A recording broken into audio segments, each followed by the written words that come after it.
Hello மக்களே, அனைவருக்கும் வணக்கம். இன்றைக்கி நம்ம இந்த வீடியோவில் எதை பற்றி பார்க்க போகிறோம் அப்படின்னு பார்த்தீங்கன்னா, தமிழ்நாடு சீருடை பணியாளர் தேர்வு வாரியத்துடைய முடிவுகள் எப்பொழுது வெளியாகும். ஸோ இதை பற்றி இந்த வீடியோவில் ஒரு முழுமையான தகவலை நாம் இப்போ பார்க்கலாம். ஸோ நம்ம சேனலுக்கு புதிவராக இருந்தால் ஒரே ஒரு சப்ஸ்கிரைப் அண்ட் பெல் ஆல்சோ பண்ணி வச்சுக்கோங்க. ஸோ தமிழ்நாடு சீருடை பணியாளர் தேர்வு வாரியம் தமிழ்நாடு 2ஆம் நிலை காவலர் பிசி எக்ஸாம் உடைய முடிவுகள் பார்த்திங்கன்னா நமக்கு இன்று இல்லைனா நாளை மாலைக்குள்ளார அதிகாரப்பூர்வ அறிவிப்பாக நமக்கு வெளியிட்டிருக்காங்க. ஸோ தமிழ்நாடு சீருடை பணியாளர் தேர்வு வாரியம் மூலமாக நமக்கு நடத்தப்படக்கூடிய மிகப்பெரிய ஒரு தேர்வில் பிசி எக்ஸாம்ன்றது ஒன்றுங்க.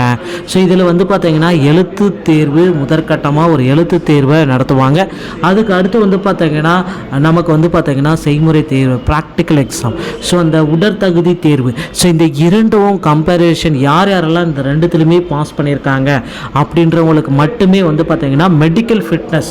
ஸோ அவங்க பார்த்திங்கன்னா மெடிக்கல் டெஸ்ட்டுக்கு தயாராகிறான். ஸோ இந்த மெடிக்கல் டெஸ்ட்டு அவங்க ரெடி ஆகிட்டாங்கன்னா அவங்களுக்கு பார்த்திங்கன்னா உடனடியாக பணி நியமன ஆணைகள் தாங்க. தமிழ்நாடு சீருடை பணியாளர் தேர்வு வாரியத்தில் அவங்களுக்கு பணி நியமன ஆணைகளை வழங்க இருக்காங்க. ஸோ இதுதாங்க தமிழ்நாடு சீருடை பணியாளர் தேர்வு வாரியத்தின் மூலமாக 2ஆம் நிலை காவலருக்கு உண்டான ஒரு அப்டேட்டுங்க.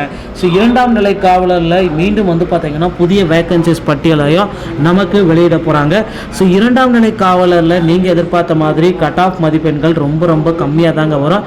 ஸோ கடந்த 2-3 ஆண்டுகளாகவே பார்த்திங்கன்னா 2ஆம் நிலை காவலர் தேர்வு பார்த்திங்கன்னா கட் ஆஃப் ரொம்ப கம்மி தான். ஸோ இந்த ஆண்டோடைய 2ஆம் நிலை காவலர் பிசி எக்ஸாம் உடைய ரிசல்ட் பார்த்திங்கன்னா ஓவராலாகவே நமக்கு எவ்வளோ வரும் அப்படின்னு நீங்கள் பார்த்தீங்கன்னா 2ஆம் நிலை காவலரில் ஸோ ஒரு மெடிக்கல் ஃபிட்னஸுக்கு நீங்கள் தகுதி ஆகணும் அப்படின்னு பார்த்தீங்கன்னா ஒரு 80 மதிப்பெண்கள் இந்த செய்முறை தேர்வு ப்ளஸ் பார்த்தீங்கன்னா எழுத்து தேர்வு. ஸோ இது இரண்டிலுமே பார்த்தீங்கன்னா 80 மதிப்பெண்கள் நீங்கள் பெற்றிருந்தாலே போதுங்க.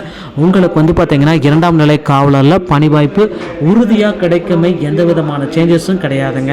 தமிழ்நாடு சீருடை பணியாளர் தேர்வு வாரியம் பார்த்தீங்கன்னா இந்த அப்டேட்டை நமக்கு கொடுத்துருக்காங்க. ஸோ அதனால் பார்த்தீங்கன்னா இந்த உங்களுக்கிட்ட பிஎஸ்டிஎம் இருந்துச்சுன்னா உங்களுக்கு கூடுதலாக மதிப்பெண்கள் வழங்கப்படும். அதே மாதிரி என்சிசி சர்டிஃபிகேட் என்எஸ்எஸ் சர்டிஃபிகேட் இருந்தாலும் உங்களுக்கு கூடுதல் மதிப்பெண்கள் வழங்கப்படும் அப்படின்றத நமக்கு தெளிவாக ப்ரொவைட் பண்ணிட்டாங்க. ஸோ மக்களே, தமிழ்நாடு சீருடை பணியாளர் தேர்வு வாரியத்துடைய முடிவுகள் பார்த்திங்கன்னா இன்னும் சில மணி நேரத்தில் நம்ம எதிர்பார்க்கலாம். அதிகாரப்பூர்வ இணையதளத்தில் மட்டுமே நம்ம எதிர்பார்க்கலாங்க. ஸோ வீடியோ பிடித்திருந்த சேனலோடு இணைந்திருங்க. நன்றி, வணக்கம், தேங்க்யூ.